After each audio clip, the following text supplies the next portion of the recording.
হিন্দুত্ববাদী চক্র কর্তৃক মুসলিম নারীদের সম্ভ্রম নষ্ট, গাজীপুরে আশামণি ধর্ষণ, খতিব মহিবুল্লাহকে অপহরণ, চট্টগ্রামে আলিফ হত্যাসহ ইসকনের সব সন্ত্রাসী কর্মকাণ্ড এবং ইসকন নিষিদ্ধের দাবিতে বিক্ষোভ মিছিল করেছে ইসলামী বিশ্ববিদ্যালয়ের শিক্ষার্থীরা।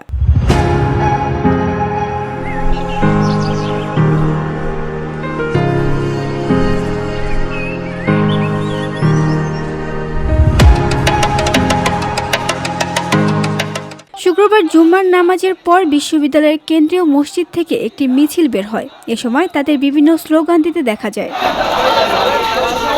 মিছিলটি ক্যাম্পাসের বিভিন্ন গুরুত্বপূর্ণ সড়ক প্রদক্ষিণ করে পুনরায় মসজিদ প্রাঙ্গণে এসে সমবেত হয়। এ সময় সংক্ষিপ্ত সমাবেশ করে তারা। সকলেই জানি তারা ধর্মের ছদ্মবেশে, ধর্মের লেবাস পরে তারা এই দেশে উগ্র হিন্দুত্ববাদকে প্রচার এবং প্রসার করার জন্য মাঠে নেমেছে। VOD Bangla news desk. যখন শ্রীশান্ত রায়ের ঘটনা ঘটলো তখন